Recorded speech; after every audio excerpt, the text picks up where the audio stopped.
Hello दोस्तों, कैसे हैं आप? कैसे चल रही है आपकी पढ़ाई? मैं महेंद्र पाठशार्थी आप सभी का अपने इस स्टडी पॉइंट लालगंज के इस चैनल के माध्यम से स्वागत करता हूं, अभिनंदन करता हूं, वंदन करता हूं।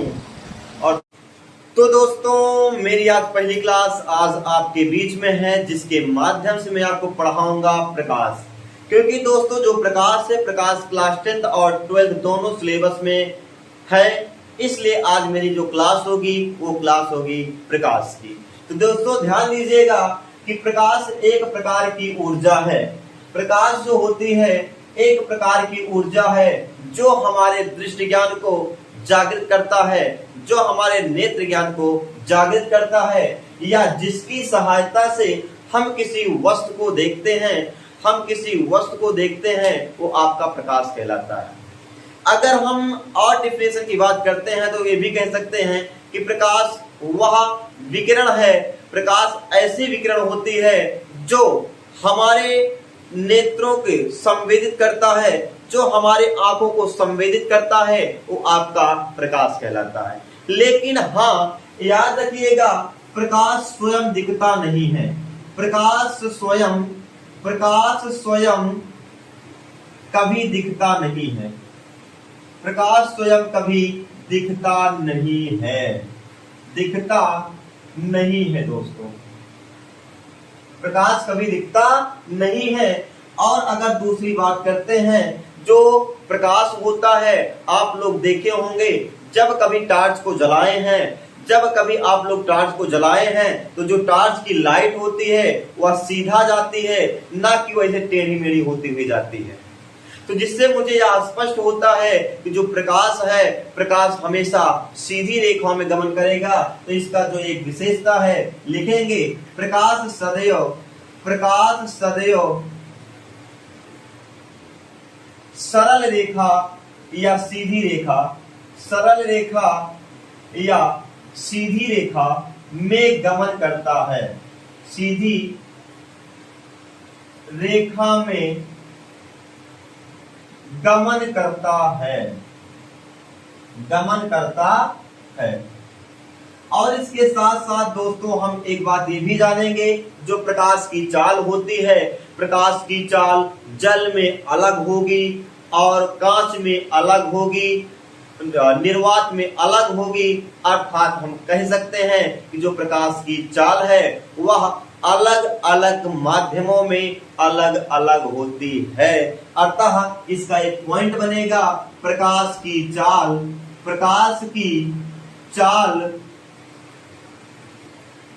अलग अलग माध्यमों में अलग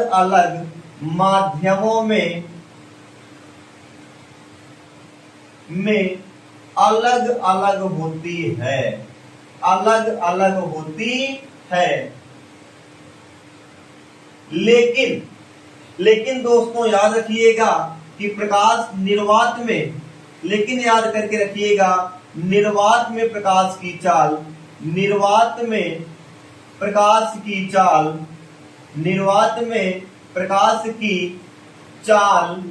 सर्वाधिक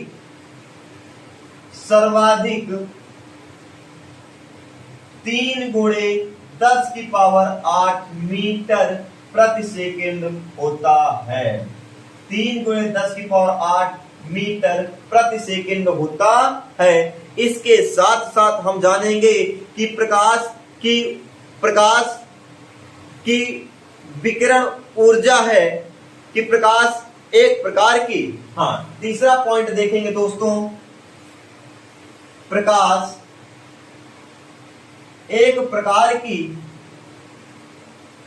जो होते एक प्रकार की विकिरण ऊर्जा होती है, एक प्रकार की विकिरण ऊर्जा होती है जो विद्युत चुंबकीय तरंगों के रूप में चलती है,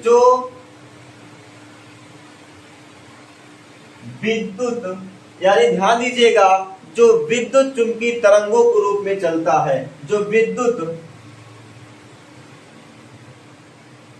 चुंबकीय तरंगों के रूप में चलता है,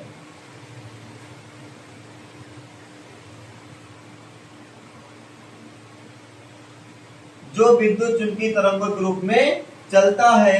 और अगले पॉइंट की अगर बात करते हैं, अगले पॉइंट की अगर बात करेंगे, जो प्रकाश की जो तरंग दैर्घ्य होती है, इसकी जो दोस्तों तरंग दैर्घ्य होगी, ध्यान दीजिएगा, जो इसकी तरंग दैर्घ्य होती है दोस्तों, वह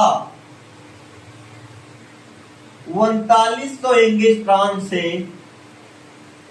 7800 एंगस्ट्रॉम तक होती है। यानी कि 3900 एंगस्ट्रॉम से 7800 एंगस्ट्रॉम के बीच होता है, जहां एक एंगस्ट्रॉम का जो मान होगा 10 की पावर माइनस 10 मीटर होता है। 10 की पावर माइनस 10 मीटर होता है।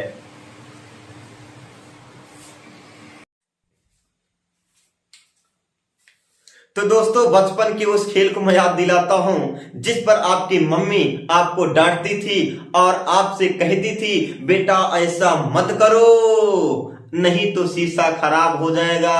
अतः गांव में कहा जाता था कि शीशा अंधा हो जाएगा। वो खेल था आपका बचपन का, जिसमें आप किसी प्रकाश की रोशनी के सामने एक शीशे को लेकर खड़े हो जाते चुपके से और अपने दोस्त को, अपने भाई बहन के आंखों में उससे निकलने वाले प्रकाश को लगाते थे और उसकी आंख में चकाचौंध उत्पन्न करते थे और आप आनंद लेते थे।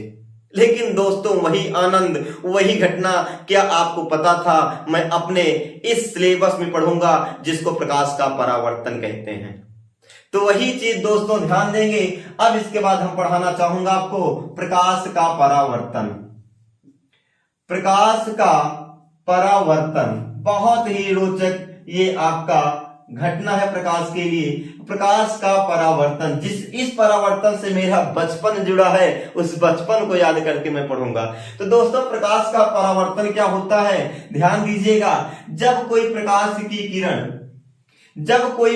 की किरण किसी चिकने चमकदार सतह पर, जब कोई प्रकाश की किरण, मान लीजिए आपका ये सूर्य भगवान है, इस सूर्य भगवान से निकलने वाला जो प्रकाश है, कहा जाता है कि जब कोई प्रकाश की किरण किसी चिकने चमकदार सतह पर आपतित होता है, गिरता है, पड़ता है, आता है, तो उस सतह से क्या होगा? टकराएगा और टकराने के बाद पुनः उसी माध्यम में लौट जाता है। यही घटना प्रकाश का परावर्तन कहलाता है। फिर से ध्यान दीजिएगा दोस्तों, जब कोई प्रकाश की किरण किसी चिकने, ये आपका किसी चिकने चमकदार पृष्ठ पर आता है, गिरता है, आपतित होता है, टकराता है, तो टकराने के बाद पुनः उसी माध्यम में लौट जाता है। यही घटना प्रकाश का परावर्तन कहलाता है। यही घटना प्रकाश का परावर्तन कहलाता है। अगर आप देखना चाहें तो मैं आपको दिखाता हूं। सपोज दैट मेरे पास एक शीशा है, ये गाड़ी का शीशा है, कोई बात नहीं, ध्यान दीजिएगा। अब इस शीशे पे मान लीजिए कोई भी आपका प्रकाश है, ये प्रकाश की किरण ऊपर से आ रही है। जब इसको हम देख रहे होंगे दोस्तों, ये प्रकाश का किरण इस पे आपका देखो थोड़ा सा उजाला हो रहा है, यहाँ पर आपतित हो रहा है। यही आपका क्या? प्रकाश का परावर्तन। वहां से प्रकाश की आती है किरण और यहाँ से इस चिकने चमकदार शीशे पर टकराती है और टकराने के बाद देखो पुनः वापस लौट जाती है। यही प्रकाश का परावर्तन है। तो इसी को मैं यहाँ पर समझूंगा कि जब कोई प्रकाश की किरण किसी चिकने चमकदार सतह पर टकराती है, टकराने के बाद उसी माध्यम में लौट जाती है, यही घटना प्रकाश का परावर्तन कहलाता है। लेकिन दोस्तों याद रखिएगा, जो प्रकाश की किरण आती है उस किरण का नाम है आपतित किरण। क्या के नाम है भैया? आपतित किरण। और टकराने के बाद जो किरण वापस जाती है उसको बोलते हैं हम परावर्तित किरण। क्या बोलेंगे दोस्तों? परावर्तित किरण। और इन्हीं के बीच में एक हम अभिलंब खींच देते हैं, इसका नाम है अभिलंब। क्या है दोस्तों?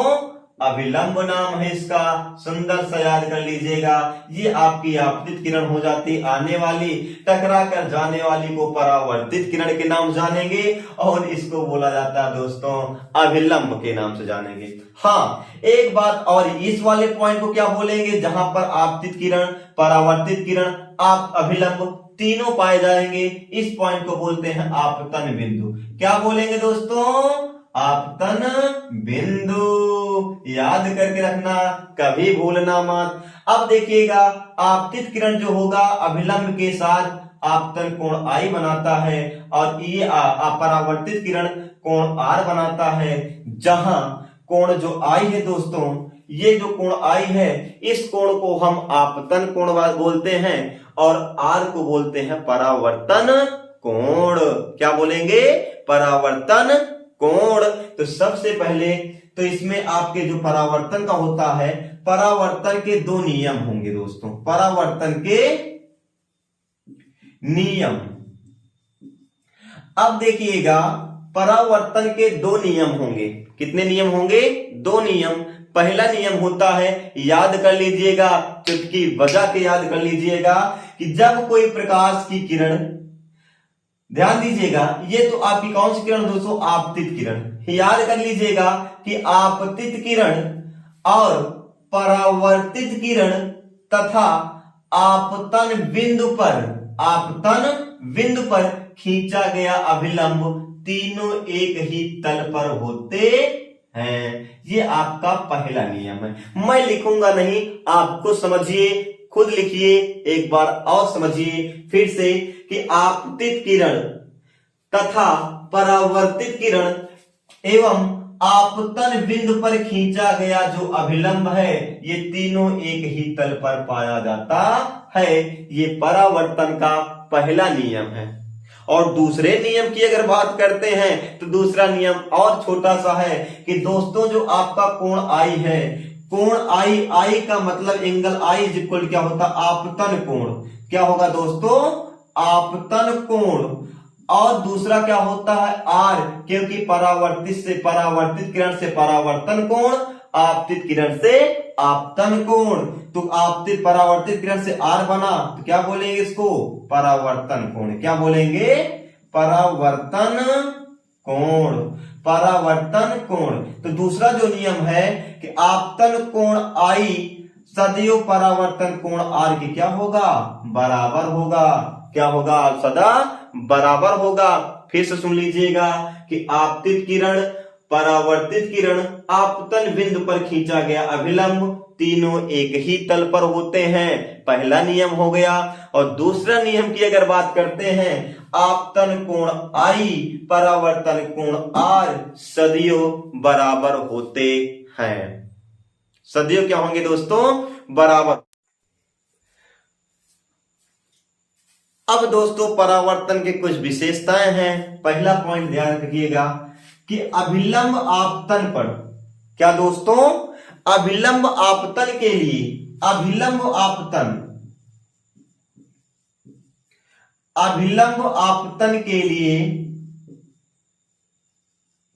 के लिए जो आपका आई होगा, आई बराबर 0 होगा और आर बराबर क्या होगा?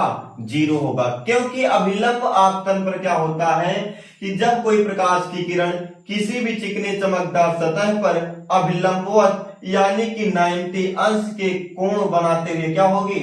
आपतित होती है, तो वह जिस रास्ते से आती है और टकराएगी, टकराने के बाद उसी रास्ते से वापस लौट जाती है। इसलिए कहा जाता है कि अभिलंब आपतन के लिए आपतन कोण और परावर्तन कोण दोनों का मान 0 होता है। इसके बाद मैं आपको बताना चाहूंगा प्रकाश का अपवर्तन। प्रकाश का अपवर्तन क्या होगा? इसमें दो माध्यम की आवश्यकता होती। कितने माध्यम की? दो माध्यम की आवश्यकता होती है। एक माध्यम आपका होता है सघन, एक माध्यम होता है सघन और दूसरा जो माध्यम आपका होगा वो माध्यम होता है विरल। क्या होगा दोस्तों? विरल होगा। लेकिन याद रखिएगा, ना तो कोई सघन होता है ना तो कोई विरल होगा। लेकिन जब तक किसी के रिस्पेक्ट में नहीं ज्ञात करते तब तक कोई सघन और कोई विरल नहीं होता। जैसे मैं कह दूं मैं बहुत लंबा हूं, मैं क्या हूं? लंबा हूं। लेकिन किससे लंबा हूं? जो हमसे छोटे हैं। मैं उनसे छोटा हूं जो हमसे लंबे हैं, तो मैं नहीं कह सकता हूं कि मैं लंबा हूं। किसी के रिस्पेक्ट में बोले कि छोटे के रिस्पेक्ट में मैं लंबा हूं। जैसे कह दिया जाए दोस्तों कि यहां पर लिया गया है जल और बगल में लिया गया है एक ले लिया जा रहा है कांच। क्या लिया जा दोस्तों, मान लीजिए यहां पर वायु है, क्या है दोस्तों, वायु लिया गया है, बगल आपका जल है, तो आप लोग कहेंगे कि जो वायु है, वायु क्या है, विरल है। क्या दोस्तों, विरल है। और जल क्या है, जल आपका सघन है। क्या है दोस्तों, सघन है। लेकिन अगर मैं यहीं पर कांच रख दूं तो, और जल को हटा दूं, अब हो गई बात। क्या अभी बोलोगे आपका जल सघन है ना, अब तो जल आपका क्या हो गया दोस्तों, विरल हो गया, और आपका कांच क्या हो गया, सघन हो गया। क्या हो गया दोस्तों, सघन हो गया। ये और याद करिए, जो विरल माध्यम होता है, विरल माध्यम का घनत्व कम होता है। क्या होगा दोस्तों, घनत्व कम होता है, और सघन माध्यम का घनत्व क्या होता है, अधिक होता है। घनत्व क्या होगा, अधिक होता है। अब देखिएगा, जब जिसका घनत्व कम होगा वो विरल होगा, जिसका घनत्व अधिक होगा वो क्या होता है दोस्तों, सघन होता है। देखिएगा कि जब हम प्रकाश का अपवर्तन पढ़ते हैं तो प्रकाश के अपवर्तन में दो प्रकार के माध्यम की आवश्यकता पड़ती है। मान लीजिए कोई आपका एक माध्यम ऊपर है जिसको हम बोलेंगे विरल माध्यम। ऊपर कौन सा माध्यम दोस्तों, विरल माध्यम, या कुछ भी हो कोई माध्यम। फर्स्ट माध्यम ऊपर है, आपका सेकंड माध्यम नीचे है। अब प्रकाश का अपवर्तन होता क्या चीज है, मैं बोल दे रहा हूं, आप लोग लिख लीजिए, मैं बोर्ड में नहीं लिखूंगा। ध्यान दीजिएगा कि जब कोई प्रकाश की किरण एक माध्यम से चलकर दूसरे माध्यम में प्रवेश करती है, जब कोई प्रकाश की किरण एक माध्यम से चल करके दूसरे माध्यम में प्रवेश करती है तो वह अपने मार्ग से विचलित हो जाती है, अपने रास्ते से विचलित हो जाती है। यही घटना प्रकाश का अपवर्तन कहलाता है। यानी कि हम कह सकते हैं कि जब कोई प्रकाश की किरण एक माध्यम से चल करके अब जब ये दूसरे माध्यम में प्रवेश करती है तो इसको सीधा जाना चाहिए था, लेकिन सीधा ना जा करके या तो क्या होता है, अपने रास्ते से विचलित हो जाती है, अपने रास्ते से भटक जाती है। यही रास्ते से भटकना ही क्या कहलाता है, प्रकाश का अपवर्तन कहलाएगा। क्या कहलाएगा दोस्तों, प्रकाश का अपवर्तन कहलाता है। अब वही बात होगी दोस्तों, जो प्रकाश की किरण आती है इसको बोलते हैं क्या, आपतित किरण। क्या बोलेंगे दोस्तों, आपतित किरण बोलेंगे। और इस भटकने वाली किरण को, जो अपने रास्ते से विचलित हो जा रही है, इस किरण को बोलते हैं अपवर्तित किरण। क्या बोलेंगे, अपवर्तित किरण बोलेंगे। और इस वाले पॉइंट को बोलेंगे आपतन पॉइंट, आपतन बिंदु। क्या बोलेंगे दोस्तों, आपतन बिंदु। और ये तो आप जानते हो, इसको बोला जाता है अभिलंब। क्या बोला जाएगा, अभिलंब होता है। आपतित किरण अभिलंब के साथ आपतन कोण I बनाता है, और अपवर्तित किरण अभिलंब के साथ अपवर्तन कोण R बनाता है। क्या बनाएगा दोस्तों, अपवर्तन कोण R बनाता है। क्या बनाता है, अपवर्तन कोण R बनाता है। फिर से सुन लीजिएगा कि जब कोई प्रकाश की किरण एक माध्यम से चल करके दूसरे माध्यम में प्रवेश करती है तो वह अपने मार्ग से विचलित हो जाती है। यही घटना प्रकाश का अपवर्तन कहलाता है। क्या कहलाएगा, प्रकाश का अपवर्तन कहलाता है।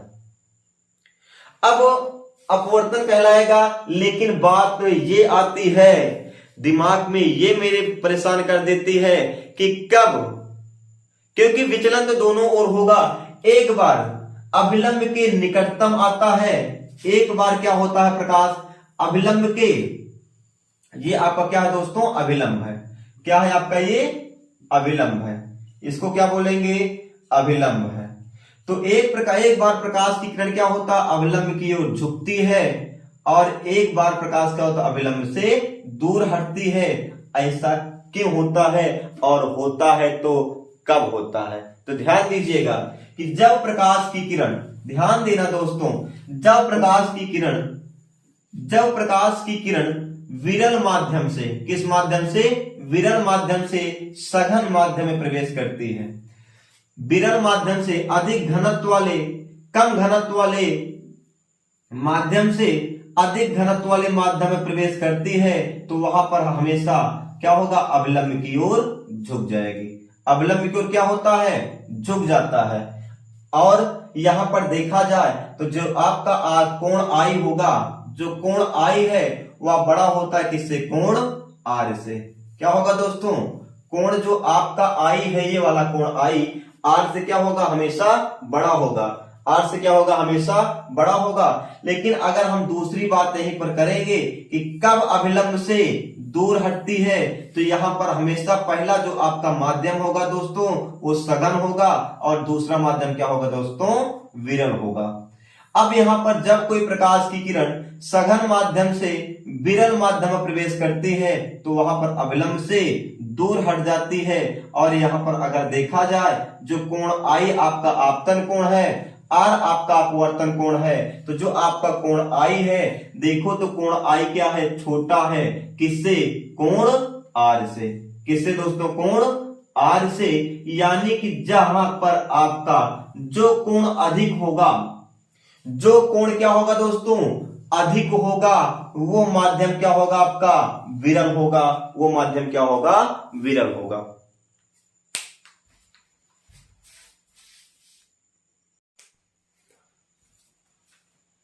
अब ध्यान दीजिएगा दोस्तों, पर अपवर्तन के दो नियम होते हैं, जो कि पहला नियम है आपतित किरण, आपतित किरण, अपवर्तित किरण, आपतन बिंदु पर खींचा गया अभिलंब, तीनों एक ही तल पर होते हैं, जो कि आपके परावर्तन का पहला नियम भी दर्शाता है। फिर सुनिएगा, आपतित किरण, अपवर्तित किरण, आपतन बिंदु पर खींचा गया जो आपका अभिलंब होगा, ये सदैव क्या होते हैं, एक ही आपके पृष्ठ पर, एक ही तल पर पाया जाता है। और दूसरे नियम की अगर बात करते हैं तो यहां पर देखा जाए जो आपतन कोण की ज्या, ज्या का मतलब होता है दोस्तों साइन। आपतन कोण की जो ज्या है साइन आई, आपतन कोण की ज्या साइन आई, आपतन कोण का मतलब आई, ज्या का मतलब होता है साइन। और अपवर्तन कोण की ज्या जो साइन क्या है, आर है, ये सदैव क्या होता है, एक नियतांक होता है। इसका अनुपात क्या होगा दोस्तों, एक नियतांक है। और जिसको इस नियम क्या कहते हैं, हम स्नेल का नियम कहते हैं, स्नेल का नियम कहते हैं। इसी के साथ दोस्तों आज मैं अपनी क्लास को यहीं पर बंद करता हूं, विराम देता हूं। मिलता हूं अगले वीडियो के साथ, इसके आगे के टॉपिक के साथ। तब तक के लिए आपसे जय हिंद, जय भारत। आपको बहुत बहुत शुभकामनाएं। खूब पढ़िए, खूब आगे बढ़िए। लेकिन हाँ, एक बात आपसे निवेदन करता हूं, आप इस वीडियो को ज्यादा से ज्यादा शेयर करें, लाइक करें, कमेंट करें।